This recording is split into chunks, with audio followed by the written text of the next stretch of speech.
Got it. All right. Let's just make sure. Uh-oh.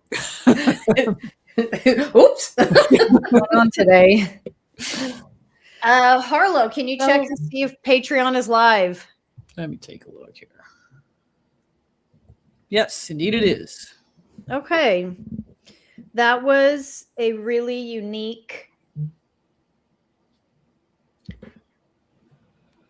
It was really sad, but it led to really important discussions. So I agree. It was a very heavy energy with that one. it was. Yes. I'm on the phone right now just because I'm following the comments as they come in. Okay. Yeah, because So I can see we're live, but I can't see the comments. Yeah.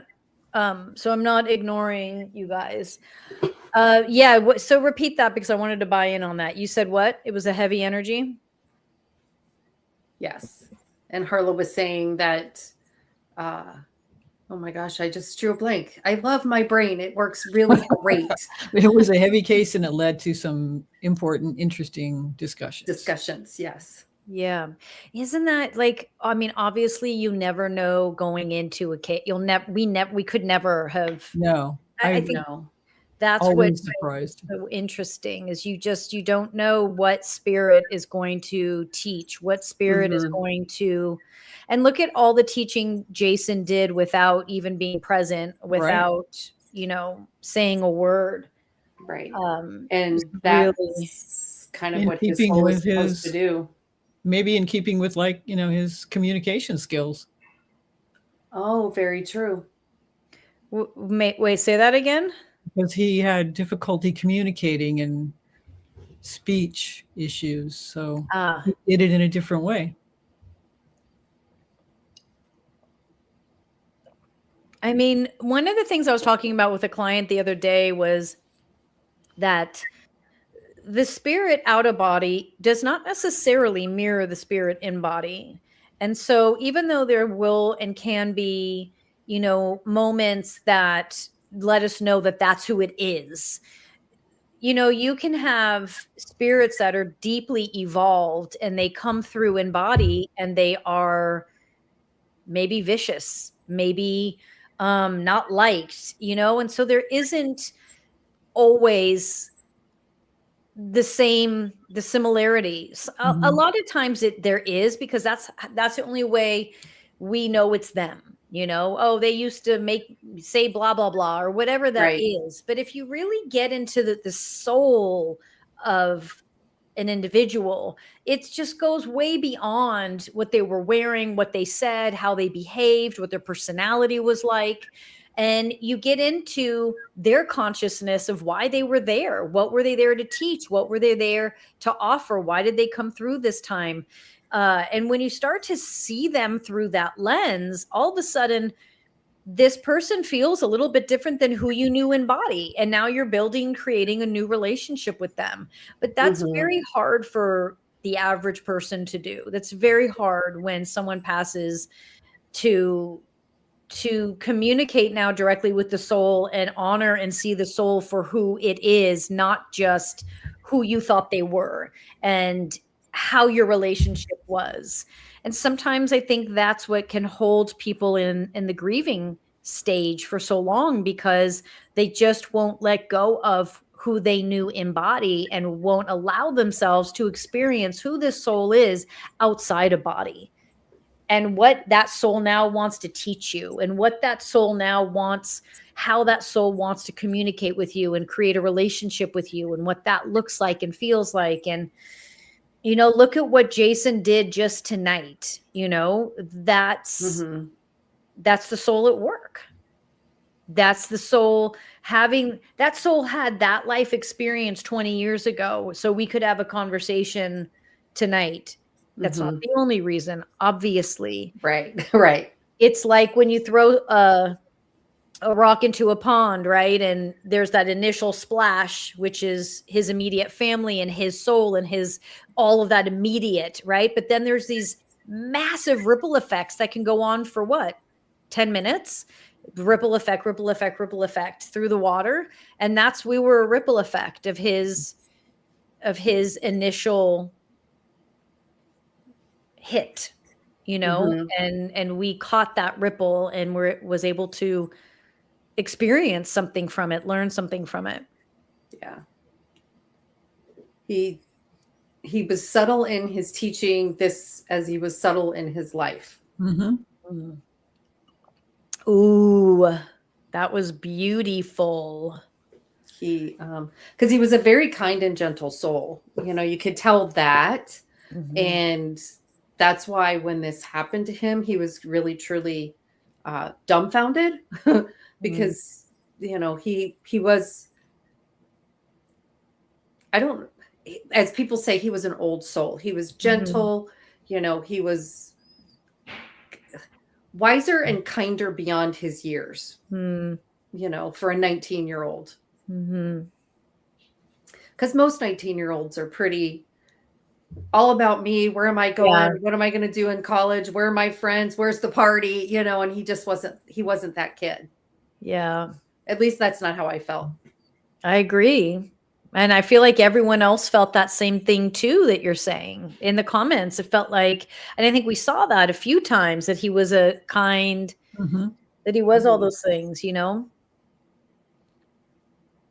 And I did go ahead. Google a little clip when you were asking about and it did appear that he was involved with his particular church. So I think he had a great faith.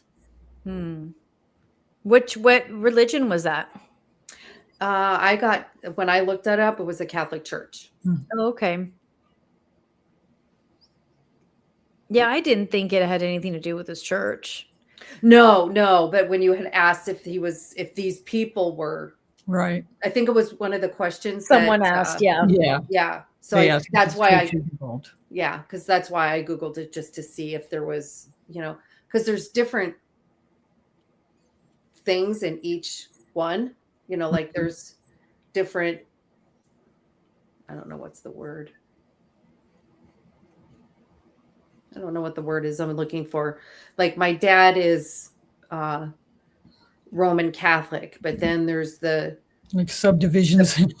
Yes, exactly. Yeah. And then there's the Jesuits, and then there's the Franciscans. And so there's all these different under the umbrella of the Catholic Church. And probably something like that. And then there's, you know, the Mormon Church, and then there's these different branches that come off of that. So that's why I was looking to see if maybe there was some correlation there, but it turned out it was something different altogether, but still he had a very gentle spirit.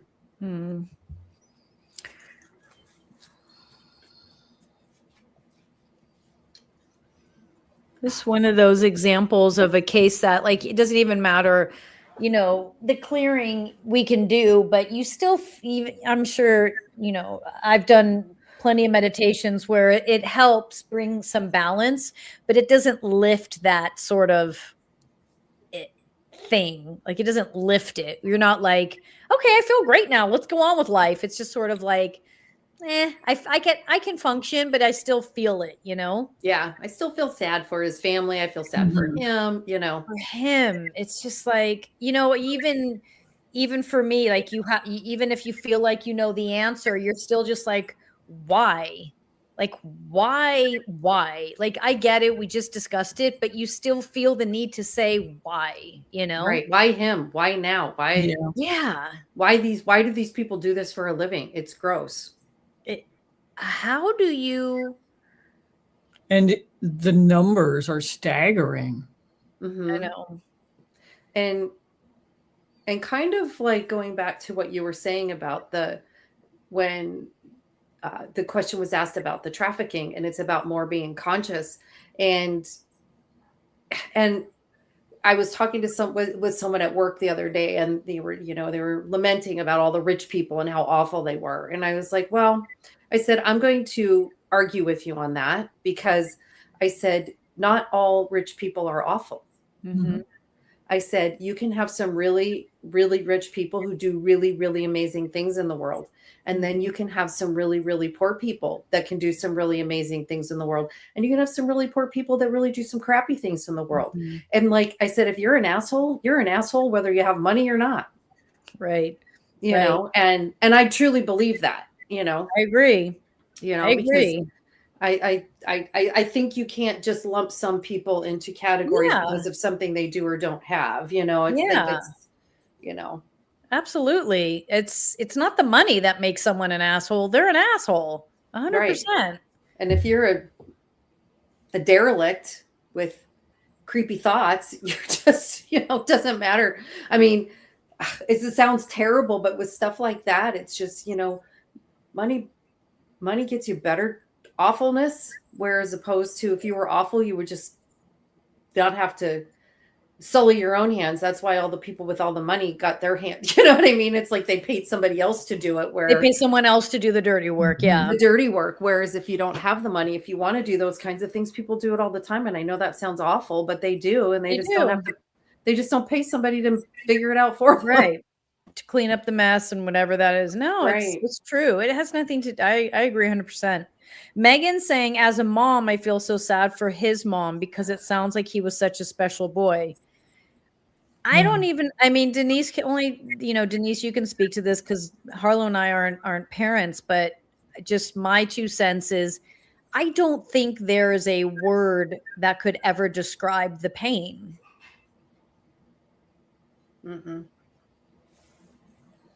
No, because it's multiple things. First of all, the natural laws of life. Parents should never outlive their children, for one. And then you throw a crime on top of that, and that just compounds the wound and the hurt. And like I was saying in the show, it's like, I do feel badly for his mom. I have a great deal of empathy. I have children and grandchildren, and I can't imagine anything happening to any of them and how that would feel. And rather than becoming bitter and angry, one of the things that I really can respect and honor about his mom, rather than becoming bitter and angry and hateful, she turned that into something on how she could make a difference in the world. So you can tell where her son got his grounding from, got his care for and compassion for others from. And so she was able to do that. And I'm sure, I know it's not easy for her because she's got to have such pulled heartstrings when she comes across another family that's facing the same thing she faced. And what better teacher, handholder, than to have someone who has absolutely been in your shoes to help you through the process. And does it suck? Absolutely. Is it the right thing that should have happened in her world? From a human perspective, absolutely not. But from a soul perspective, she's living her soul purpose and her son lived his. And I know that's hard to kind of wrap our heads around sometimes, but that's kind of where we're at with this one, I think. Yeah. Yeah, for sure. I think so too. And mom is still alive and doing the work? As far as I know. Yeah, it's really well said. You know, and so she's been able to bring her gift to the world in a different way. Yeah. Yeah, she got the database installed for the state, wasn't there before, and helping families. So she's done a lot. That's awesome. You know, I was trying to see if, like, when I was getting information just about like safety tips and like what they were saying about, and you're just like start to go. I wanted, like, my brain started to go like, well, how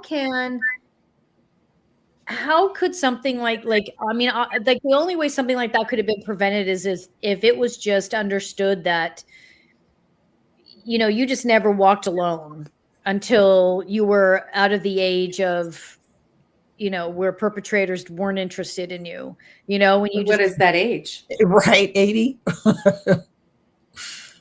I mean, if we're talking sex trafficking, I would think the age is what, 18, 19? No.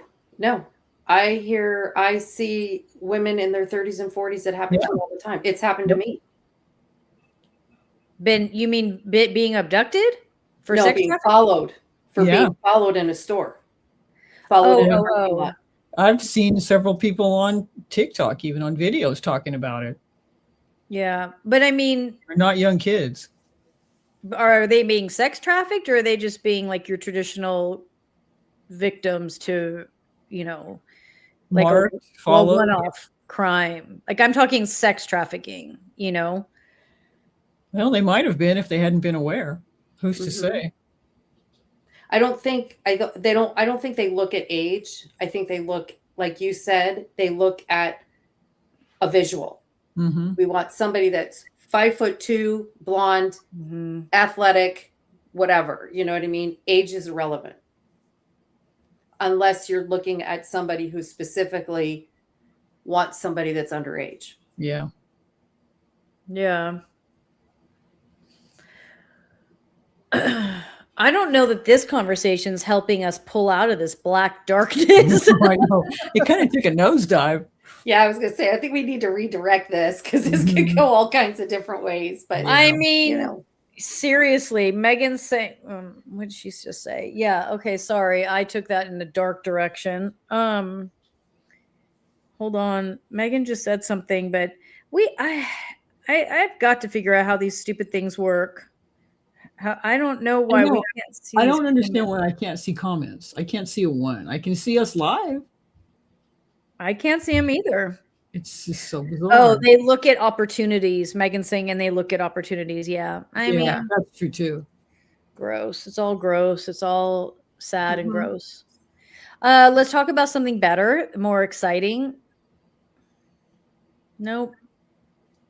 well, that's our case.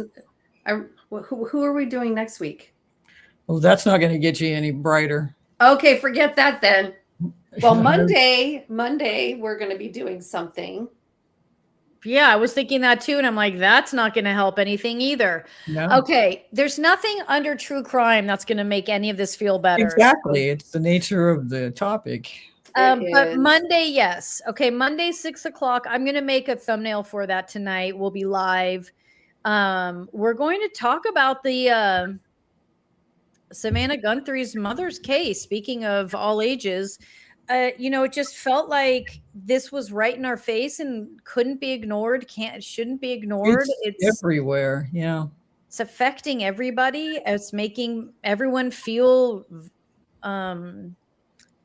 almost nervous and vulnerable. And the updates are like every couple of hours, it seems like, and you can't escape it. Yeah. So, and we wanted to talk too about that, like a little bit more about how this stuff affects you and affects, like, whether you realize it or not, what it does to you, what it does to your nervous system, and yeah, because we're exposed to so much more. We didn't used to see a quarter of what we get exposed to now. It's true. That's true. We did not. I mean, I'm dating myself here a little bit, but we had 3 channels and 2 upper channels, and I was the television. I was the remote control. Yeah. Same. Yeah. I remember that too. Right. And so I think I think it's multiple things. I think we get desensitized to some of it in the sense that it's like, oh, wow, that happened. Wow. Shock. You know what I mean? Mm-hmm. And that's terrible, because some of these things that happen are terrible. Yeah. And then there's our nervous system just doesn't know the difference between what's real and what's not real. Yeah. So we just have to, that's why, the 5 steps to consciousness, like you said, is really important, and what I try to teach my clients as well is really connecting with yourself and understanding how you feel and how you operate through the world, so that you can start to catch yourself before you kind of spin and spiral out. And it really does, like, I know a lot of times people think you have to, put your hands in a mudra and sit down for like 3 hours. And you don't. You just have to find that time that works for you. And then also realize that sometimes even doing the dishes is meditation. Mm-hmm. That's true. That's true. Or have you ever noticed water? Sorry, you say that again? And I said, well, you get your hands in the water. And so that's cleansing, it's releasing, Mhm. it's letting it flow. And, there's so many ways you could look at that other than this, oh my gosh, those darn dishes, I got to do them again. Mhm. In the repetition, putting you, Mhm. I was just thinking about that today about since, I moved and it's only been a week, but how much you crave, um, not consistency isn't the word. Your what's the word I'm trying to Routine. think? Routine. How much you crave your routine, and just trying to get that back so something feels familiar.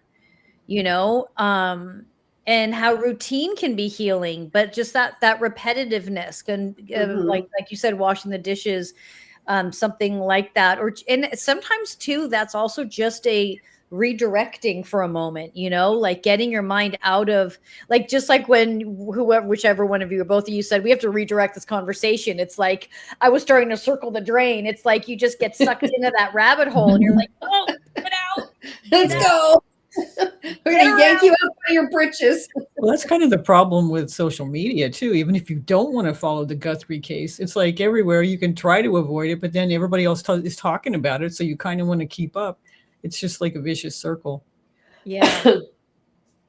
Yeah, it is a vicious circle. So hopefully, like, when we talk on Monday about her case, maybe we can bring some sort of clarity like we did tonight. Mhm. Find some light in it, or just get some information. Whatever we get, I will, we'll send it to the hotline. I mean, it's up to them if they want to throw it out. But what I was thinking would be interesting is, what if we sent over whatever we get, like whatever bits that are clear. I always wondered if, they don't talk about it. Certain police stations or FBI will take, like, if so many psychics say the same thing, like if you Mhm. get 5 calls from 5 people claiming they're psychic and they're all saying the exact same thing, Yeah. like, I wonder if you would follow that lead, A lot especially of them because they're getting these so days, a many. lot of them will take the psychic information into consideration because at this point they're desperate. They have to try to follow everything they can get. Yeah. Mhm. Megan saying she's 49, so right there with you. Perimenopause doesn't help because on top of hormones, social media keeps pushing these narratives and leaves me in a constant state of rage. It was divine intervention. I found you three because you're teaching me so much and helping me feel more in control. I love Aw. that. I mean, Yeah. being able to help and teach. We talk about, the three of us have talked about this before, that doing this work, it's like you're secretly being able to help people through true crime, Mhm. Um, and I mean, there's so much we can discuss about perimenopause and hormones. And, if I can offer you anything, Megan, think about this. I think you're ready to hear this. Staying in a constant state of rage is not serving anybody, especially not you. I'm not saying don't get angry. Definitely go there. But then have something in place to where you rise above the anger, feel it, get angry. And listen, I'm not saying, like, every day in my meditation anger comes up every day. And that used to not be like that, but every day anger comes up in my meditation. So that's why you meditate every day. That's why you exercise. That's why you walk. That's why you do yoga, because the emotions will always be there, and they should be, allowed to come up. But then you have whatever that resolution is for you about it, whether it's whatever that is. I don't know what that is. When you feel like you can't do anything, even if it's like you decide, I'm going to donate $5 every month to an organization that helps lost children, like whatever it is for you, that little thing or that big thing that helps you go, okay, I've allowed myself to feel, I'm giving back where I feel I can, and now I let go and I move on with my day. But this is also where, as easy as it sounds, but it's also the truth, being able to manage your own emotional body is so important, because you are either going to take that rage and pass it on to everyone you encounter, or you're going to manage it and find that balance and find that compassion. And instead, everyone you meet, someone else might be in the middle of their rage, and you may be the one that needs to hug them to help them out with it, you know, and that person isn't ready to let go of their rage. And that's okay, because you let go of yours, so you're able to help them. So we each have to find a way to balance our emotional bodies so we can be of service when we need to. Mm-hmm. I know. And I think a lot of times people, also put that into the, like, what is my purpose? What is my purpose? What am I supposed to be doing? And I also try to share with people that sometimes your purpose is just being kind to the cashier at the grocery store that day. Yes. Yeah. That's because so true. Because where was I? I was. Eat your dinner. Oh, I was at the pharmacy yesterday, and the poor guy's behind the counter. He's like, "Oh, I'm sorry. This is how we do this, blah, blah, blah." And I'm like, "It's okay. It's all right." And I thought that poor guy probably gets yelled at 12 times a day, and I'm like, "No, I understand." I said, "I get it." And he's like, "Well, I could do it this way, or I could do it that way." And I said, "Well, let's do it this way." And then, because he's like, "Well, then it can go towards your deductible, because it's really not that." I'm like, "Then let's do that." Yeah. And that's so true, because you brought him to a space where he felt like he could not be defensive, right, and not be anxious. And that's like, we forget. And I say we, meaning me, all of us, we forget how helping someone calm their nervous system and feel like they can trust and be vulnerable for a moment can change everything in a person. Yeah. It can change everything.